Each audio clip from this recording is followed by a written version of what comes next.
Hey, what's up, guys? It's Jamie. It is September 26th, Monday, 2022. There's a lot going on in the marketplace. Again, this is just middle-aged dad, father of four, regular guy for the most part, right? Just sharing his water cooler conversations about investments, stocks, options, cryptocurrencies, real estate, and self-investing into yourself, which I think is one of your best investments because that's going to help you to kind of grow. It's every area of your life. So what I want to talk to you a little bit about today as I change things up, trying to keep these a little shorter, is relationships. Okay, so regardless of what's happening with Ukraine and Russia threatening tactical nuclear strikes, stuff happening in China, inflation, whatever Biden's doing, the Fed, right, there's so many things that are causing fear and uncertainty in the marketplace. You and I have no real control of that, right? The only thing we have control over is how we react and what we do, okay? And a friend of mine, I'm gonna get to relationships and how this correlates. A friend of mine had reached out to me last night, and he was in a group I was in, a men's group, because I'm always just trying to be a better father, husband, a better man in general. There's always room for improvement. And he was asking me some family stuff. He's like, he has kids and stuff, and we were talking about that. And what I said to him was, and I'm telling, just thinking out loud here, is whatever happens, you have to be a man, right? And if you're a girl or a woman listening to this, I mean no disrespect, but as a man, I have found that regardless of how I feel, right? Because I have feelings. I'm not a robot. Whatever my feelings are, I try to put them aside. So whether it's in investing, right? Whether it's in a relationship, if my kids aggravate me, and I try to show restraint and not just act upon my emotions. I can only control what's in my power, and that is if I think I have a discipline where I'm like, okay, what I'm going to do is take my money and the money that I have. So whether you have $100, 1,000, 10,000, 100,000, $1 million, etc., everyone has their own strategies, right? And everyone has a different levels of success. I'm definitely always open to people that are having more success than me because I have to take that into consideration. It doesn't mean that you can't be or exceed that, but you have to take that into consideration. They've already hit the milestone. Whether they're older than you or younger than you can learn something. And I will take that and apply it to my process. So the relationships that are around me, if I surround myself with people that are losing, doesn't mean, I don't want to say losers because I was a loser.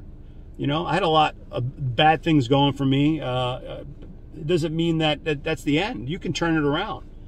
So if you surround yourself with people that are losing, you're probably going to start losing. You're going to lose.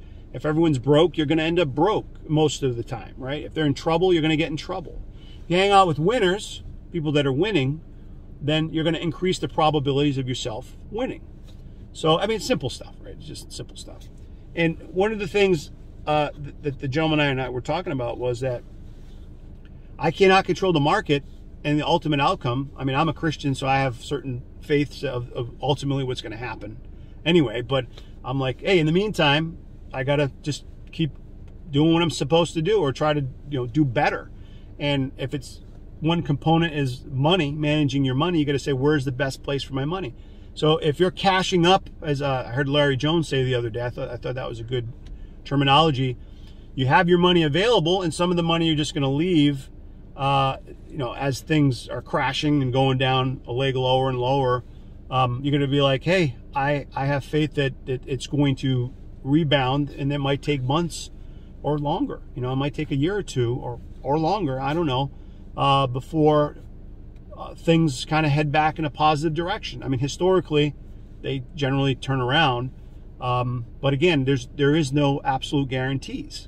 So you base it on probability. So the relationships that you found yourself surrounded with, I find myself wheedling down my circle smaller and smaller as the years go by. Because not saying that it's not good to have people that you network with. But as far as my inner circle, there's only a very few amount of those people that I tend to hand over a check, right, for a lot of money and not have as much anxiety or concerns. It's business, right? But there's sometimes where I'm like, it's super painful, right, to do business with some companies and people, and you really got to keep your thumb, like right on them. And other times it's like so easy. It's like, regardless of the time frame, that things are going to work out. The probabilities are. So the relationships that I form, to me, have been more valuable than the money in some cases, because the money comes as a result of those relationships. Any job I've ever had, and I've never had a 7-figure job, but I've had a pretty healthy 6-figure job, and I'm grateful for.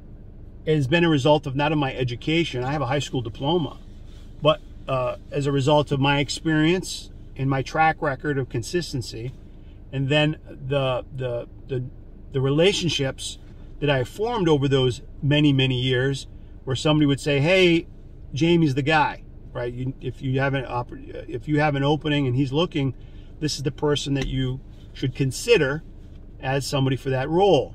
And so if I'm going to work for somebody, it's worked out for me, and that's it. So I think that can also come up with real estate deals. It can come up with a stock pick that someone mentions to you and says, "Hey, have you considered CSCW?" I don't know.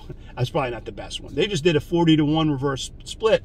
There may be some opportunity, and you do your due diligence, and you look at the chart and the price action, you look into the company, et cetera, and then you're like, "Hey, I like this," and you buy it, and then all of a sudden you make $100, you make $1,000, you make $100,000. I don't know, whatever it is, because of some people in your circle that may know something you don't. My little daughter, I mentioned the other day, I popped the trunk of my car for 3 years. I have this little Jetta GLI 35th anniversary, which is a cool car.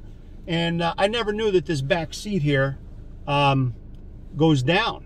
And my daughter had a different perspective. She's low, she's a little shorty, little peanut. She goes, "Daddy, look, you can pull those things and the seats will go down." It's like, what?